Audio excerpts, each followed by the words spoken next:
Hello, this is Terrence McNally. As the confrontation between House investigators and Donald Trump drags on, what is he so afraid of them finding?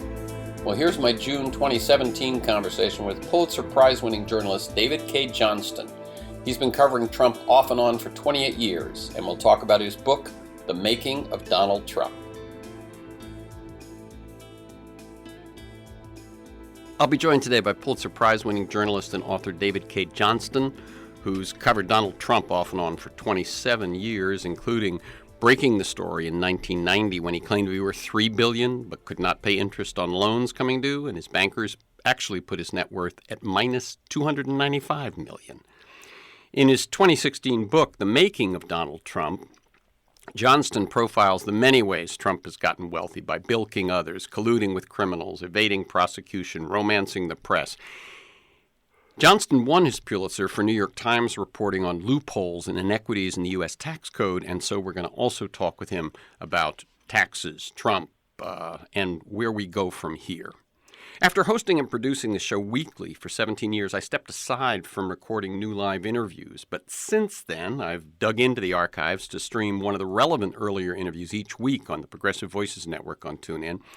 Podcasts of years of interviews are available to listen to anytime, anywhere on iTunes, Podomatic, or at my site, terrencemcnally.net, TERRENCEMCNALLY.net, or aworldthatjustmightwork.com. They're the same website. And following the election of Donald Trump, however, I could no longer resist exploring the path forward and confronting him and his administration, and thus these new interviews. On this show, we've always explored the lives, the work, and the ideas of individuals that I suspect have pieces of the puzzle of a world that just might work, based on the fact that I believe we can do better, and I want to find out how. So before I bring David Cay Johnston in, I want to offer you a few websites for information on how to actively participate in the resistance to Trump and the movement toward a healthy, progressive future that we so desperately need. And you can email me at temcnally, Temcnally, temcnally@mac.com to get these websites and more. Indivisibleguide.com. One word, Indivisible Guide. That's probably the top one. OurRevolution.com is the organization founded by Bernie Sanders and his campaign. MoveOn.org, which, while it had for years been primarily an online organizing tool, has seen since the election that they've got to integrate more fully with grassroots things on the streets and in town halls and so on. So MoveOn.org. 5calls.org is one which at any time will tell you 5 calls that you could make to make a difference and influence policy. And townhallproject.com tells you when your representatives, during their breaks usually, might be holding a town hall so that you can go and hold their feet to the fire. And in the state of California, very good organization, couragecampaign.org, couragecampaign.org. As I said, you can email me if you want more information on resistance to the Trump administration. Now to today's guest. When David Cay Johnston was 19 years old, the San Jose Mercury News hired him as a staff writer. And his investigations over the next 4 decades appeared in that paper and the New York Times, as well as the Detroit Free Press, the LA Times, the Philadelphia Inquirer. He exposed LAPD political spying and brutality. He revealed news blackouts and manipulations that forced a 6-station broadcast chain off the air. He solved the vicious murder by confronting the real killer and winning freedom for the innocent man, who'd been accused, and explained the economics of former GE chairman Jack Welch's retirement perks, prompting Welch to relinquish them. And in late 2016, he founded DCReport.org, DCReport.org, an online journal covering the president's administration and the Congress. His books include Temples of Chance, How America, Inc. bought out Murder, Inc. to win control of the casino business. So you can see how he initially crossed paths with Donald Trump. Free Lunch, How the Wealthiest Americans Enrich Themselves at Government Expense and Stick You with the Bill. Perfectly Legal, the covert campaign to rig our tax system to benefit the super rich and cheat everybody else. The Fine Print, How Big Companies Use Plain English to Rob You Blind, Divided, The Perils of Our Growing Inequality, and his latest, The Making of Donald Trump. Welcome once again, David K. Johnston, to Free Forum, a world that just might work. Well, Terrence, thank you for having me. Okay. And as you may know, I like listeners to get a feel for the people behind the work and the ideas that we talk about. So I've just laid out, highlights of your story. But in your vision, in your words, can you tell us briefly how you see your path to the work you do today? And feel free to mention mentors or turning points, moments of decision, that sort of thing. Well, when I was a kid growing up in Santa Cruz, California, I needed a job. I got married when I was 17 years old, and the local weekly newspaper hired me to cover the city council and the school board. And I sat there doing long division because there were no pocket calculators back then, and would simply, figure out the local budgets and started writing about them. And the next thing I knew, I'm driving in the morning, and the NBC affiliate in San Francisco was reading my stories on the air because I took this stuff that's designed not to be understood by people and put it into plain English. And simple things like telling people your property tax will go up next year, not by some average amount for the average house worth a certain amount, but so much per $1,000 of value in your house. And little things like that, that's what got me started. Mm-hmm. One thing that I know about your career, and if you want to, and I'd like you to speak to it, is that although, as I pointed out, you've been associated with the Detroit Free Press, obviously the San Jose Mercury, later the Mercury News, the LA Times, Philadelphia Inquirer, the New York Times, you also have kept yourself fairly independent. Talk about that choice and how that path has been. Well, in every job that I had after the Mercury, where I was learning my craft, and I was there for 4.5 years.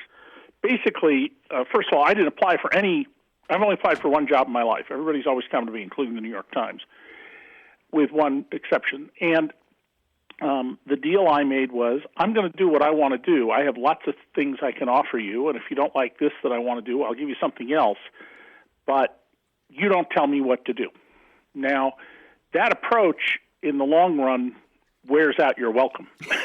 And writing about big subjects wears out your welcome. When Bill Thomas was the editor of the LA Times, in many ways he put out a very good newspaper, but he had no stomach for local investigations unless they went after powerless little people. And certainly he didn't want to seriously examine, as I did for 3 years, the Los Angeles Police Department and the myths around it. And he hauled me into his office one day and said, I don't think you realize there's not a single important person in California who hasn't complained about you. And I said, well, Bill, did they ever say one of my facts right? And he says, you're not getting the point. And I said, probably not. And it was not long after that I made my only job application, which was to the Philadelphia Inquirer, so I could go write about the casino business in Atlantic City and get out of the LA Times. Okay. Yep. And so you more than a lifetime employee of anybody, you are a lifetime investigative reporter. Yes, and one of the things I've done different from my peers, I'm the former president of our association, which has 5,700 members, investigative reporters, so I always would break off now and then and write light features, because if you only do investigations all the time, it messes with your head. So I wrote pieces in the past about things like factories in Los Angeles and elsewhere that had art on the walls done by the employees, and making homemade paper making, artisan paper making. I did that maybe 40 years ago, and other things like that to sort of keep my head in balance. Mm-hmm. Mm-hmm. Okay, so how and why did you come to write The Making of Donald Trump? What led you to that decision? Because I know when you did it fast. Yes. Well, in 2012, when Trump announced again that he was running, he was treated very seriously by all the political reporters, and only Lawrence O'Donnell of MSNBC and I said, this is nonsense. He's running for a new contract with NBC. And when Trump then announced he had to stop his campaign because, much as he wanted to be president, his television show needed him, we were proven right. Well, when Trump announced on June 16th of 2015 that he was running, I watched this live on TV and immediately said, he's serious this time. And I set out writing pieces to try to alert my fellow journalists to who Trump is, because he is the most masterful manipulator of journalists that I have ever known. I wrote a whole number of pieces, including one called 21 Questions for Donald Trump and another one called 14 Questions for Donald Trump, directly aimed at journalists and saying, you need to ask Trump about the major international drug trafficker he risked his whole fortune to show his loyalty to, his involvement with big mafia, with Russian mobsters, with swindles, with cheating workers. And all of those questions and articles that I posed, only two of them were ever asked, one by Marco Rubio and the other by Ted Cruz. Journalists utterly failed to do what's called a scrub of Trump. I was on the phone one day in the fall of last year with one of my former editors at the New York Times, and I was complaining that, Trump was not being investigated, and I was hammering on this big drug trafficker. And my book, I point out that I don't know what was going on there, but the obvious question to ask Donald Trump is, were you financing this man's drug deals? And the editor said to me, when was this? And I said, basically 82 through about 86, 87. And he goes, oh, my goodness, that's 30 years ago. We're not going to go into that. Well, that Sunday, the New York Times had a huge front-page story about what Hillary Clinton was doing in the 1970s. And I think the reason that Trump was not looked into is this requires, first of all, a lot of skill and knowledge of the law to be able to write about his connections, and a lot of digging old things out of government records, although I have tens of thousands of pages of Trump documents, and I made them available freely to everybody who asked. I got a lot more requests from foreign journalists and a lot better questions from foreign journalists than American journalists, by the way. And so as we got closer to the election, once it became clear Trump was going to get the nomination, as I had said I thought could happen, a publisher came to me and said, can you do a book in a hurry? And because I had written all this stuff, I could. In a month, I cranked out this book, The Making of Donald Trump, which is now sold in 10 or 11 languages all around the world. It was a New York Times bestseller. But interestingly, we've sold more copies outside the United States than in. Okay, let me ask about a couple of things you said there. First of all, when you one thing you trace in your writings is that Trump has been flirting with running for president, or talking about flirting with running for president, since the 80s, correct? Since 1985, that's right. And yet you in 2012 said he's not serious. In 2016, you said he was serious. Did something change about Donald Trump, or did something change about what you sensed in the electorate? No, what I sensed was that there was no clear Republican nominee. Remember, the field at one point had 17 people, and many of us referred to them as the clown car. Right. And this was exactly the kind of place that Trump would like. There was a West Wing episode in which the fictional president, Jed Bartlett, says, I'm not supposed to be here. The only reason I got here is so many people were running. If I won 6% of the vote, it looked like I was a winner. And Trump intuitively understood that he didn't need to make a great showing. He just had to pick off opponents and be credited with picking off the opponents. And he also understood television. So Hillary Clinton would give, and this is not an endorsement anyway of Hillary Clinton, it's just a factual statement. Hillary Clinton would give serious talks with serious proposals. Bernie Sanders would give talks in which he would raise very important issues. But Donald Trump is like an auto accident. We all rubberneck when we see an accident on the highway, except his auto wreck came with a marching band, dancing girls, and fireworks. And the TV people quickly learned that as long as they had Trump on, people kept glued to the TV, and when they cut away from Trump, people turned off their televisions. And so he got this uncritical coverage. Yeah, uncritical and free. Yes, I mean, it was certainly his specific points were criticized. I don't want to be too broad about that. But no digging into his thoroughly documented background.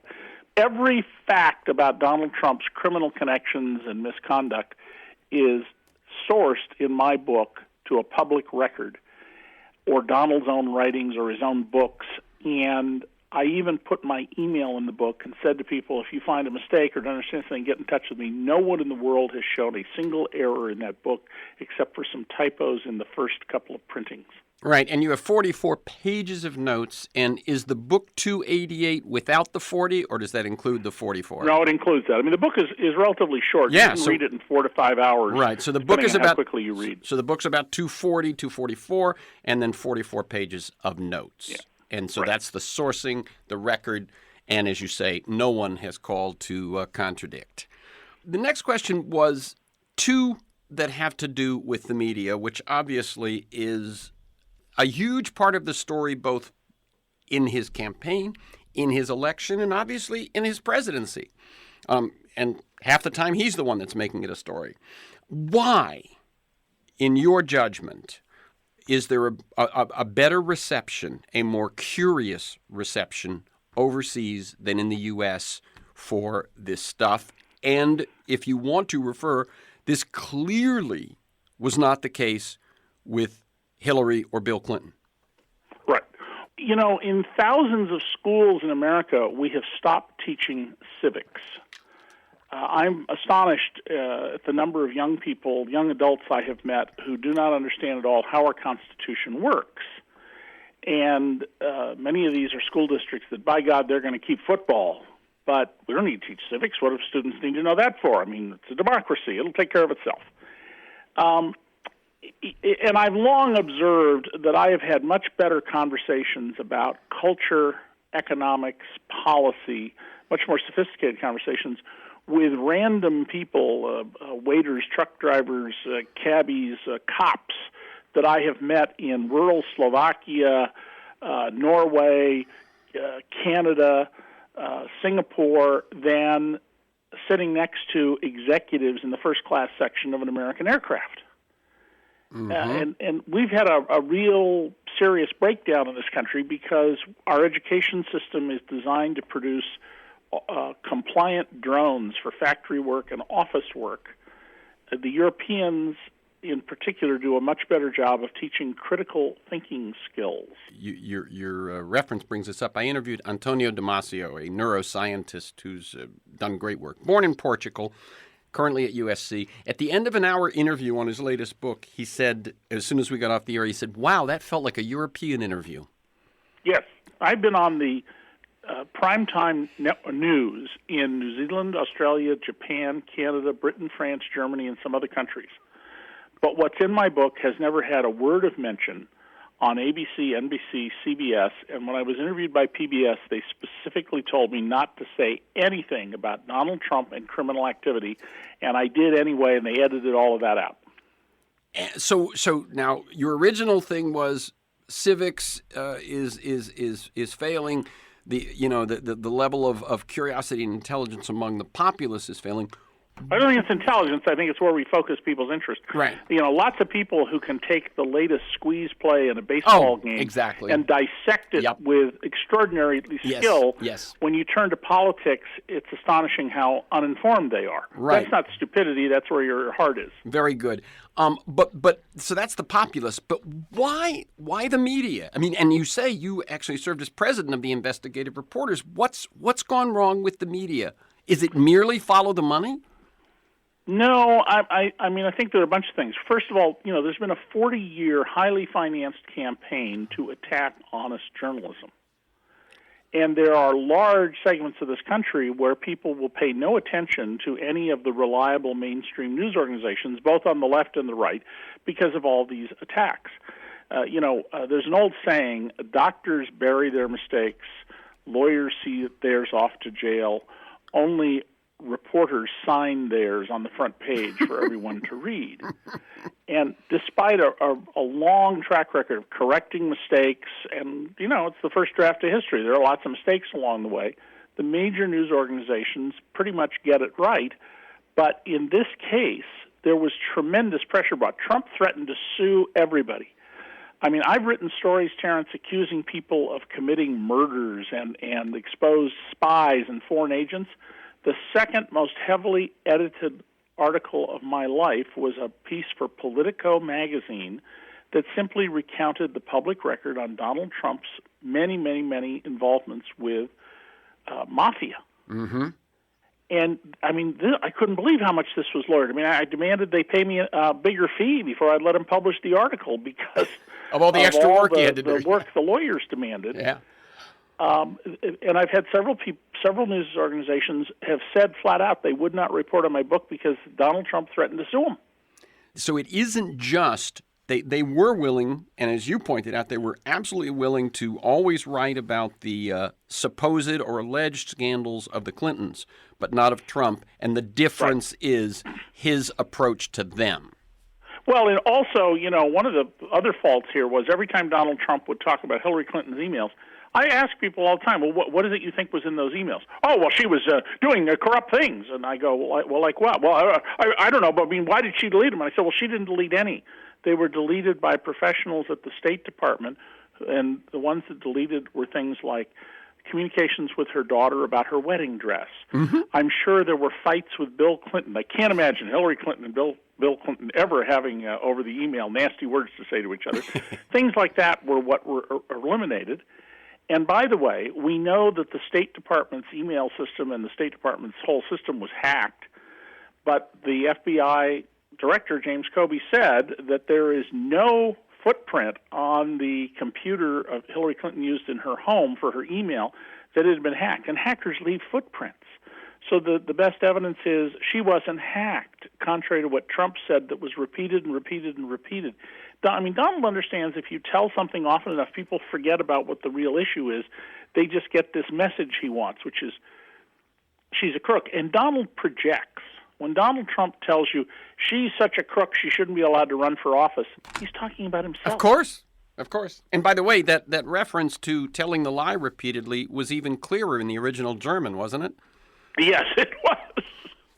Okay. You also point out, so he said part of it was the threat of litigation, the threat of harassment, all of that sort of thing. But you also say that he is the best manipulator of the press that you've ever seen. Right. People have a good sense of it. Here's one of Donald's best techniques. He wants to get a story out that isn't true, and one of them I tell in my book is when he claimed that he was having affairs with Madonna, Kim Basinger, and Carla Bruni.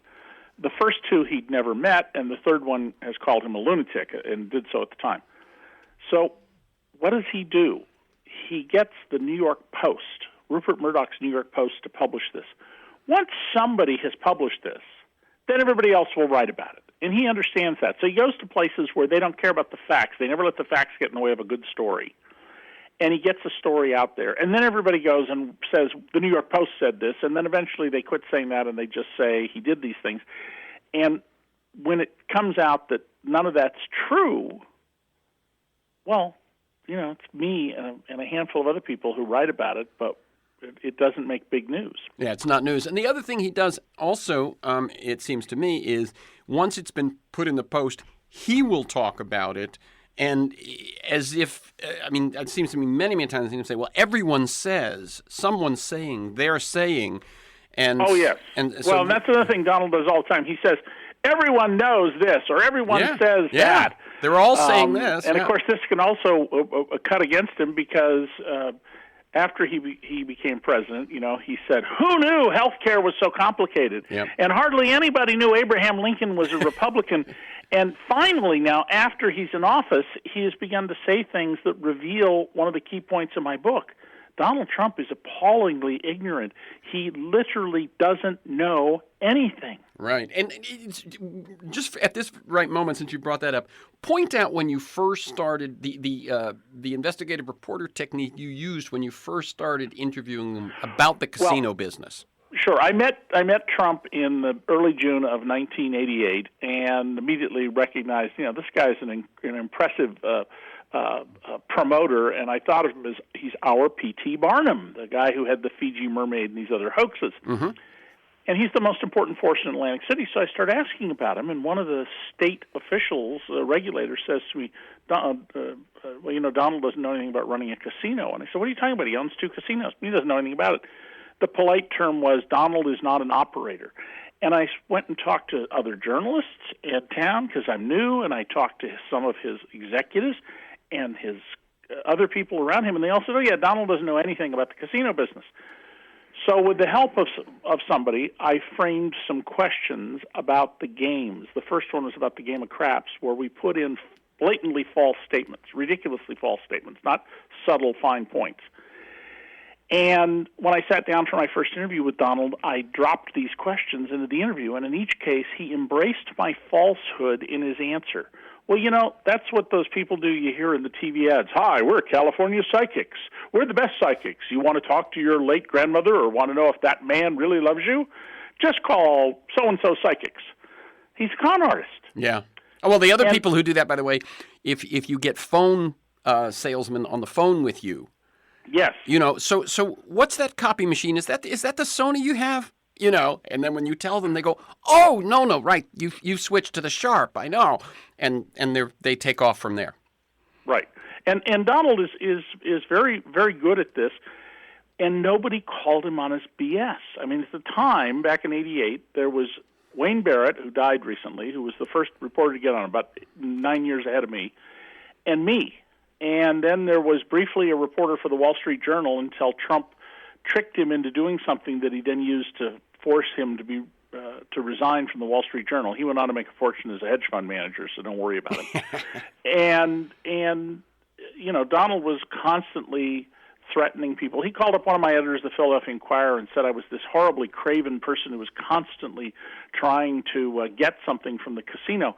Everybody in the business who knows me knows that I'll take a glass of water or a cup of coffee from anybody because it's a courtesy. That's the end of it. I won't let you stamp my parking receipt. Yeah.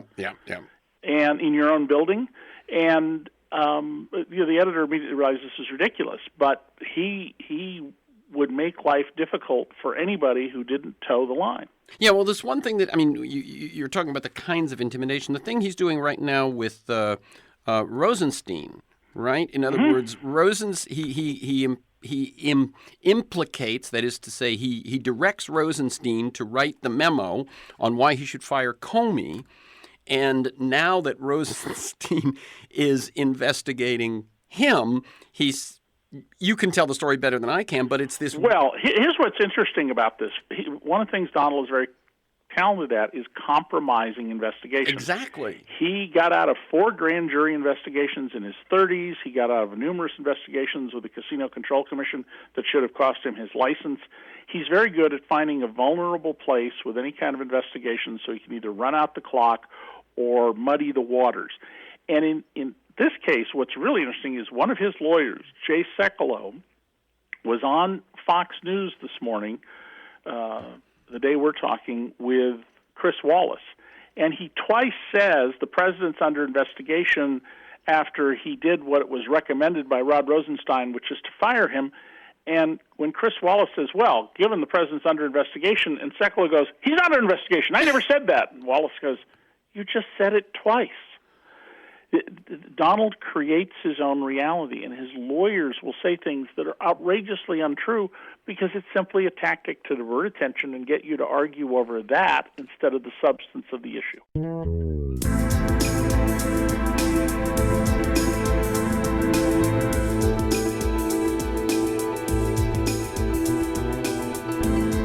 This is Terrence McNally. Pulitzer-prize-winning journalist David K. Johnston has been covering Trump off and on for 28 years, and you're listening to my June 2017 conversation with him about his book, The Making of Donald Trump.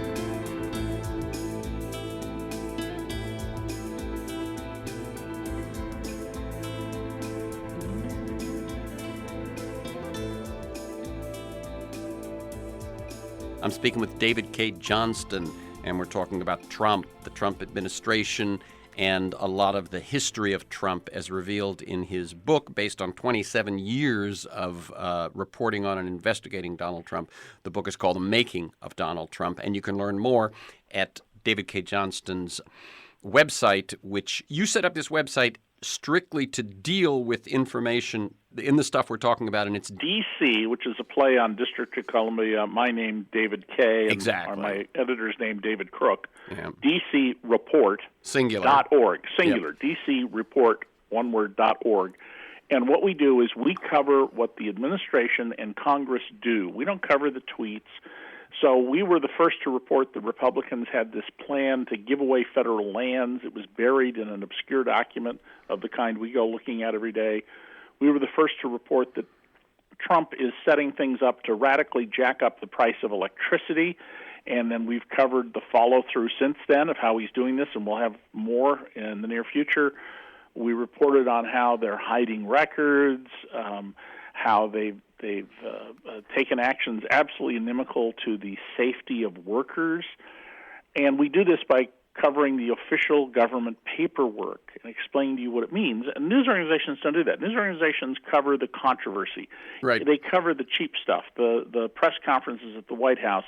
We go cover what the government does, not what the politicians say. How often are there new reports in the D.C. report? 4 or 5 times a week, and we're trying to raise enough money. It's mostly a volunteer effort right now. I don't get paid even expenses.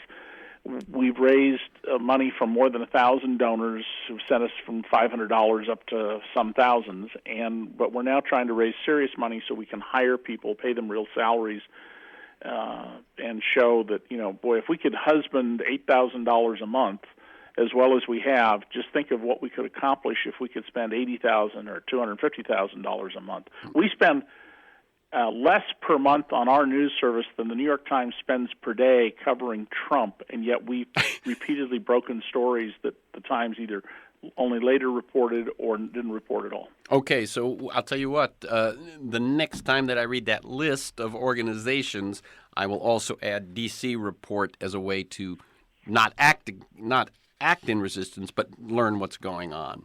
Thank you. So what I'd like to shift now to is, and I'm going to ask you to keep them sort of brief, but just a few of the highlights of the history of Trump. First, philanthropy. Talk just a bit about his philanthropy, or lack thereof. Oh, Trump calls himself an ardent philanthropist, but for many years, virtually all the money in the Donald J. Trump Foundation came from people doing business with him, the people who made his neckties and who booked sporting events that he was sponsoring, and they were basically legal kickbacks. And that would make perfect sense if Trump was paying no income taxes, because there's no tax benefit to him in making a donation, whereas he could get his business associates to do it. And the giving is completely undistinguished and heavily self-interested. Trump has given far more money to the private schools his children have gone to than he's directly donated himself in the last, 20 years. Okay. A quick history of the massive debts, multiple bankruptcies, bailouts, and so on. Well, in 1990, Donald told me he was worth $3 billion, the same day he told ABC News $5 billion, which should tell you right there he just makes it up. But he couldn't pay his bills. And so when his bankers went to foreclose on him, he got the New Jersey Casino Control Commission to take his side against his bankers and to basically tell the bankers, if you want to foreclose, go right ahead. You'll have lovely hotels by the seaside, but you won't have casino licenses. Now, that's not how the law is supposed to work. The state's supposed to take over the licenses and find a new buyer. But Donald got the Casino Control Commission to do what he wanted. And he survived this. The bankers he owed over $3 billion to, and except for 2 relatively small loans, they were all outside of New Jersey banks, so it was easy for the politicians to go against the banks. The banks wrote the loans down by over $900 million, almost $1 billion. Trump then bought a tax shelter that allowed him to deduct the money too. So the money was deducted twice, first by the banks and then by Trump. And when Congress learned about this tax shelter, they Republicans shut it down in a matter of weeks. I mean, they moved with lightning speed because they understood that double deducting things will ruin the tax system. And Trump is not a good businessman. He is a cash extractor. He gets his hands on an enterprise with no money in it. He never had a dollar invested in Atlantic City. It was all borrowed money. He then pulls cash out as fast as he can, and like a leech would do to you. And when the business is weakened because so much cash has been drained out of it, he sells it, he walks away from it, he hands the keys to the bank, and walks away. His casino company, he was the only publicly traded company he ever had. After his arrangement to get the banks to take a haircut, he created this publicly traded company. They sold stock at $35 a share and gave Donald millions of dollars worth of shares. He took at least $82 million out of that business over the next 13 years. It never made a profit. It reported losses of over $1 billion. They stiffed contractors and employees left and right while paying Donald 100 cents on the dollar. And they went through 4 bankruptcies while he was there, 2 bankruptcies after he left, and as they clean up the final deal, they may well file a 7th bankruptcy. Wow. Let's shift now to his connections with the mob. Talk about that. And one of the things you point out in your book is that when he was going through that negotiation with the Gaming Commission in New Jersey and the banks, he basically got himself viewed as a too big to fail kind of situation, yes. Right? That was the logic of why the bank should bail him out, was that if he went bankrupt, everyone, they would hurt Atlantic City too much. And so it's just interesting, the irony of that. Right. And of course, it would also force the regulators to acknowledge they never should have licensed him in the first place. As for his mob connections, his grandfather was a draft dodger from Germany who came here in the late 1800s and made a fortune running whorehouses in Seattle and Everett, Washington, and the Yukon Territory. And then went to New York including, as you point out, one that he built on land he didn't own. He even built a hotel, not a normal hotel for sleeping on land he didn't own. That's exactly right. Yeah. His father, Fred Trump, was a very industrious guy, but he had a business partner, Willie Tomasello, who's identified in lots of law enforcement reports as a associate of the Gambino and Genovese crime families. Those are the 2 biggest crime families in New York. And Donald, as a young man, made a beeline to Roy Cohn, the notorious Roy Cohn, who was the attack dog for Senator Joseph McCarthy, and learned from him. He called Roy Cohn his second father and his mentor, and it was Roy Cohn who taught him to always attack, never concede a mistake, muddy the waters, make up fantastically false things if they will advance your position in the expectation that the government's run by a bunch of wimps who will fold. And Donald, when he built Trump Tower, he got his concrete from S&A Concrete, which was owned by the head of the Gambino and the head of the Genovese crime family. He did the same thing with the Trump Plaza Apartments on East 61st Street in Manhattan. He was involved with John Cody, the corrupt head of the Teamsters Union, and a whole variety of other people. And Donald's entire life, he's been involved with Russian mobsters, mafia, con artists, swindlers. His biggest casino, the Taj Mahal, in its first 18 months that it was opened in 1990 and 91, was found later to have engaged in at least 160 acts of money laundering. Wow. So here's a guy who just thumbed his nose at the law and got away with it. Now, let me ask you this question. How might his ties to the mob be in play now that he's in the White House? Well, I'm not so worried about his ties with the mafia. I'm much more worried about his ties with Russian mobsters. You know, there was a lot of news at the Bariel boat lift that Castro, when he let people leave, emptied out his prisons and sent all sorts of vicious criminals to America, which he did. Well, when the Russians were letting the Soviet Jews go and other people, they also encouraged their criminal classes to leave. And Donald, since at least 1987, has been seeking and doing business with Russians. And today, the Russian oligarchs are a government-sponsored network of international financial criminals. Vladimir Putin does not believe in democracy. He thinks it's a joke. He wants to rebuild the old Russian Empire, at least in the countries that are primarily Russian-speaking. The leaders of the 3 little Baltic states, Latvia, Lithuania, and Estonia, have told every journalist who will listen, we're afraid he's just going to roll in here with tanks and take us over. When men in uniform but with no insignia showed up in Crimea, Putin said, those aren't our men at all. Those are local militia forces. Those are local people. He recently gave an interview where he said, well, of course they were my soldiers. And Donald Trump has at various times said he has a close relationship with Vladimir Putin. On other occasions said he's never met him. Right. What we know is he has extensive financial dealings with the oligarchs who maintain their fortunes and their wealth only at the pleasure of Vladimir Putin. And there are two big deals, they're too complicated for us to go into right now, that essentially show that when Donald Trump gets into financial trouble, Vladimir Putin's friends, the oligarchs, bail Donald out.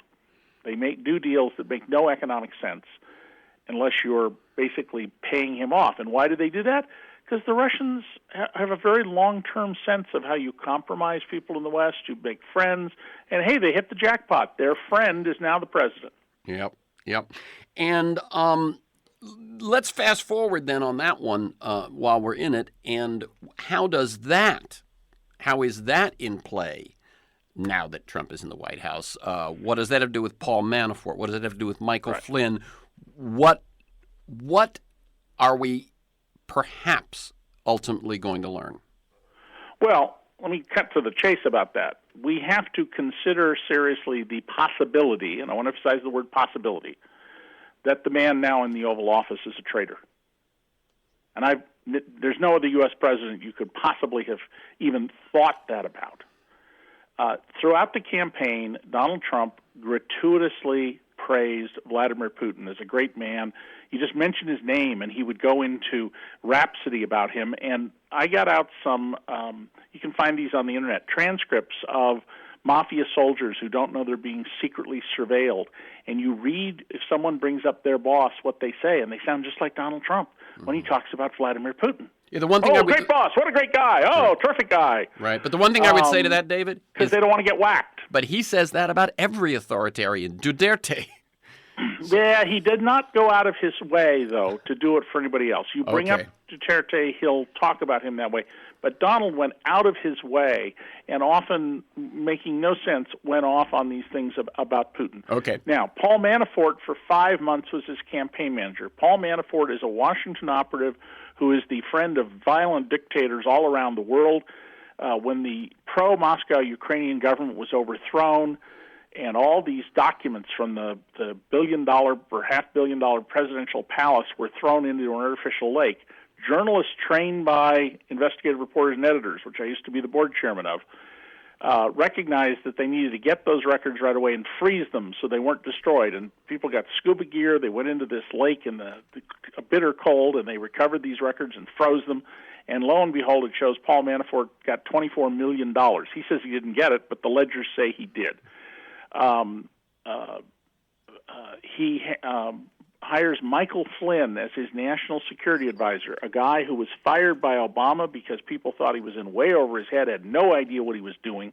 He'd been a very good general up to a point, and then he got into an area where he apparently was out of his depth, and he took $40,000 from Vladimir Putin's propaganda arm, Russia Today, and he has now registered retroactively as a foreign agent of Turkey, but in that case, the money actually came from a Russian oligarch. And general officers are not, in fact, officers, period, cannot take money from a foreign government without the permission of the United States. And he didn't get it. He lied about it. And we've seen all these other things that have been lied about and covered up on connections to the Russians, the conversations with Kislyak. None of this goes to the government in the Philippines, in China, in Mexico. They're all Russia. Russia, Russia, Russia. It's all Russia. And Trump is desperate to say there's no story there. And all of that should tell you there's a really big story there that he knows if it gets out, it's curtains for him as president. Let me ask you a question about the whole thing, the relationship of, shall we call it, the Russian story, the Russian collusion story, the Russian blackmail story. There are many who will say that Democrats or the resistance or anything, if they pay too much attention to that story, they're missing the real stories of what's going on with the Affordable Care Act, what's going on with banking regulation, what's going on with so on. What's your feeling about that? Yeah, that's if you're doing exactly DCReport.org, we created DC Report. Yeah. It's to cover what the government does. We're going to have stories in the next couple of days that we're working on now about things that nobody is writing about, will be writing about except us, at least initially, on things that they're doing. Basically, well, Trump is lazy and doesn't know how government works. I mean, his lack of understanding is just hard to fathom. You could be as ignorant as he is and be in the White House. Around him, he has loose termites who are going through the structure of the government, eating away at it. They are shutting down offices. They are telling scientists not to go and publish or go to conferences or to do their work. They are proposing huge cuts in data collection where once we get that restored someday, there'll be big holes in it. And it's not just data collection about climate science or about weather, and of course climate and weather are not the same thing at all, but it's things like public health. And so there's a legitimate and real concern that one has to pay attention to these things. And that's why we started DC Report. But I think the most important thing to pay attention to is that we have a manifestly unfit person with his finger on the nuclear button. I mean, Donald Trump is a man who didn't do a single day of public service in his entire life. He never even served on a mayor's advisory commission of any kind. He's a man who lies as easily as you and I breathe. You know, hundreds of my friends and my dear, lovely friends died on 9/11. Yeah, how many funerals you go to? 0. We have to get these terrorists who are here in the country illegally out of the country. Number of people this year who have been moved for deportation because of doing something connected to a terrorist act, just a plot to do something, 0, not one. People were dancing in the streets in New Jersey as the towers came down. Complete nonsense, just a complete made-up story. So your sense, David, is that the Russian story is bigger than we know, perhaps. And well, the big story is the money story about Trump's criminal connections and money, and it is deeply intertangled with the Russia story. And those two things together pose a real problem for Trump because the guy investigating him, Robert Mueller, a decorated officer and war hero, and I mean a real war hero if you go read about his record, a very brave man. He is a highly, highly competent lawyer and investigator and manager who knows both counterintelligence and white-collar crime. And if you look at the team that he has assembled to investigate Trump, it's about as good a team as exists anywhere in this country. Donald Trump is now under serious investigation by someone who knows what he's doing and has the thing I've never had, subpoena power. Right. Now, so those people that say it's a distraction, what if we never find a smoking gun? We'll have kept our attention over there, and Trump will have been glad that we did because Ryan and McConnell and all those folks got to do what they wanted to do, by enabling him. You're saying both need to be paid attention to. Correct, and you'll notice they're not getting anywhere with health care. I mean, the minute the Republicans change Obamacare, anything at all they do to change it, they own every woman who dies unnecessarily of breast cancer because she couldn't get treatment. They owe every father who dies because he couldn't afford to get his heart medication. They owe every child who dies. They own every single one of them, and they know that. And so the bill they're apparently working on in super secret in the Senate, where it's only, by the way, white, I think they're all white, but all males, no women involved, and they won't even tell fellow Republicans what they're doing. Apparently their plan is to really make tremendous cuts in 2022. Their idea being they will have such a hold on government by then that it doesn't matter that people will die left and right when they lose their health care. Well, and also some of them won't be in office, so they've protected them. And that's right. And here's an important point I really want to get across to people. If we had the French healthcare system, widely regarded as the best in the world, no out-of-pocket costs, and you see a doctor immediately, I mean, right away, even better than here in the U.S., and they have better health outcomes than we do, it would save an amount of money equal to eliminating the income tax for 99.3% of Americans. Now, it doesn't literally work that way, but just think about how much money you paid in income tax last year And unless you are making over $700,000 a year, you would not pay any income tax in effect. And that's how much money we would save. That's how much we would save by getting rid of the inefficiencies in of our this for-profit sick care system that uses superfluous. All the debate and discussion on TV is about health insurance. I don't care about health insurance. Yeah. Do you care about health insurance? I care about health care. Hey, we both have Medicare. Well, actually, I'm not on Medicare because my wife's an executive and she's still working. But but it's coming. Yeah. Okay.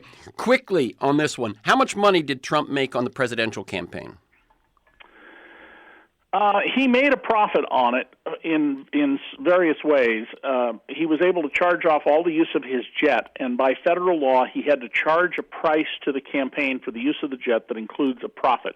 He's not required to account for it, but I think he got $6 or $7 million is the number in my head, and if that's the case, the profit on that should have been 10-20%. So figure somewhere between $600,000 and $1 million profit. They rented hotel rooms left and right, and Secret Service and others did from his properties. And he's making a lot of money right now by being president. When the Secret Service, when he wants to play golf, follows him around in golf carts, he charges them for the golf carts. Yep. Now, that was going to be my second question. How much is he making now? And he's making plenty because he keeps using his own to join Mar-a-Lago after the election. Right. One thing we do know from the financial disclosure he just issued is, remember, he claimed he was worth $8.7 billion, and then 10, and then more than 10, and then 11 back in 2015. It's more like 3. Well, isn't it? This document makes it pretty clear that he's worth maybe 1.4 to 2 billion, but he says his golf course in Palos Verdes is worth more than $50 million. He's claimed in the past $250 million, but he has it on the L.A. County tax rolls at $10 million. He claims another golf course here on the East Coast is worth more than $50 million. He's talked about it, I think, in the neighborhood of $100 million, but he wants it to be on the tax rolls at $7.5 million. So there's another area where Donald just makes it up. Yep. What do you make of the suits filed by Maryland and the District of Columbia over the emoluments clause of the Constitution? I think there are 3 places where the emoluments clause appears in the Constitution. Most of the focus has been on the third one. I think he's got real problems with the second, which is in Article 2. And that's one of many, many lawsuits going on against Trump, also efforts to unseal records about his conduct in the past, because Donald seals everything. And if investigators can break through the non-disclosure agreements that everyone around him signs, including all the women he has dalliances with, I think they can turn up a great deal about him. But I think all this litigation is a real problem for him because the emoluments clause is very clear. The founders of this country, actually not the founders of the country, the framers of our Constitution, who are not the same people, they knew their history. They knew that there had been, for instance, British kings on the payroll of the French and who were disloyal to their country, and that's why that clause is there. And they also were worried about corruption, not in the venal sense of bribes, but institutional corruption. And that's why the emoluments clause is there. So I think that's all of these suits by Crew, by the attorneys general, and the other actions are going to tie up Trump,